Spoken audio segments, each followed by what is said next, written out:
मयूरभंज जिले में बिगिड़े लगी आईन श्रृंखला परिस्थिति। कार्यानुष्ठान पाई पूर्वांचल डीआईजी को भेटिला जिला बीजेडी टीम। धीरे धीरे मयूरभंज जिले में आईन श्रृंखला परिस्थिति बिगिड़े लगी। पुलिस साधारण जनता को न्याय दे पारुना, फल लोके पुलिस उपरू भरोसा हराइबाकू लगिले। एपरिकी लोके थाना को आसिबाकू भय करुछंती। एहार प्रतिवाद में पूर्वतन मंत्री तथा मयूरभंज जिला बीजेडी सभापति सुदाम मारांडी नेतृत्व में जिला बीजेडी एक प्रतिनिधि मंडली बुधवार दिन पूर्वांचल डीआईजी विनायक मिश्र को बालेश्वर कार्यालय में भेटी आलोचना करने सह स्मारक पत्र प्रदान करिसेंती। बीजेडी कहवा अनुसार जनैका नाबालिका निर्यातना मामलें मोरडा थाना आईआईसी अभियोग को चापी देबाकू चेष्टा करथिले। एहाकू नहीं असंतोष देखादेवा परे पुलिस अभियुक्तों विरोध में कार्यानुष्ठान ग्रहण करथिला।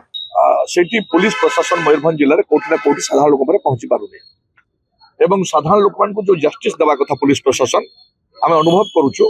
साधारण लोक अनुभव कर जो कथा आम आज कहलु तो सही कथाटा लोक पहुंची पारुनी। लोक भावुंट जे पुलिस आइदर जाणिक आम को सपोर्ट करूनी, जस्टिस दौनी, आइदर पुलिस पारुनी। एभली किछि घटना सेठी बारंबार घटुची।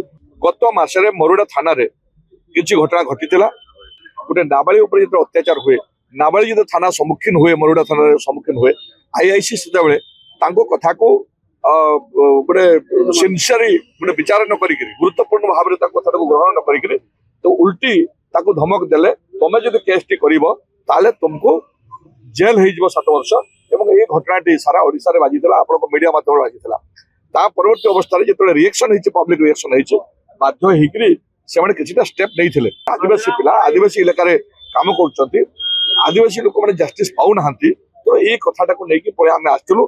आम चाहूँ से जो आईआईसी जपरी भाव में दुर्व्यवहार कर साधारण लोक थाना गला बेले लोक डरुंच। थाना हूँ साधारण लोक जस्टिस पाइबार प्रथम केन्द्र हूँ थाना। तेणु से जपरी भाव में दुर्व्यवहार लोक कर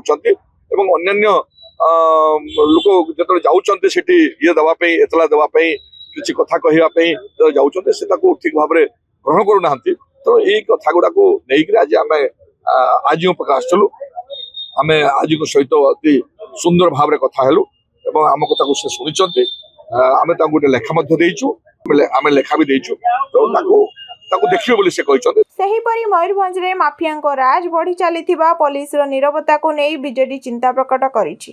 तेणु साधारण लोकन को न्याय देवा दिगरे पुलिस गुरुत्व देबा पई स्मारक पत्र देबाकू आसीथिबा पूर्वतन बाचस्पति सानंद मारांडी, वरिष्ठ बीजेडी नेता प्रियव्रत माझी, कृष्णानंद महांती, पूर्वतन कृषि निगम अध्यक्ष देवाशीष महांती, पूर्वतन उपनगरपाल जितेन्द्र महांती, जिला परिषद अध्यक्षा भारती हांसदा प्रमुख डीआईजी निकट में दाबी करिसेंती। मयूरभंज भलिया बारिपदा भलिया गोटे शांतिप्रिय सहर रे प्रत्येक दिन चोरी डकायत राहजानी आरंभ करिछि।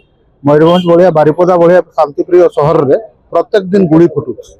मयूरभंज जिल्ला रे संपूर्ण भाव में आईन श्रृंखला विपर्यस्त हो जाइछि। प्रत्येक दिन जेते माइनर मिनेराल अच्छी से लुहा पतर चोरा चलाण आरंभ कर बाली टू गुड़ी टू माटी टू सबू आज से माफिया मान को कब्जा को पलैछि। से माफिया मान को पछरे से प्रोत्साहन करने किसी पुलिस अधिकारी को नियोजित करा जाइछि। तेणु साधारण जनता आज हंतसंत से आम आसीलु डीआईजी पाखु। देखो आम तो निष्पत्ति नहीं मयूरभंज जिलार विजु जनता दल समस्त नेतृवृंद आम एकजुट अच्छु। आते अन्याय होती विरोध में प्रतिवाद हम सबुदिन आपण मैंने देखिए। आम राजरास्तार ठिया हवा प्रतिवाद करवा अन्याय विरोध में लड़ाई जोरदार हम मयूरभंज जिलूर आरंभ हम।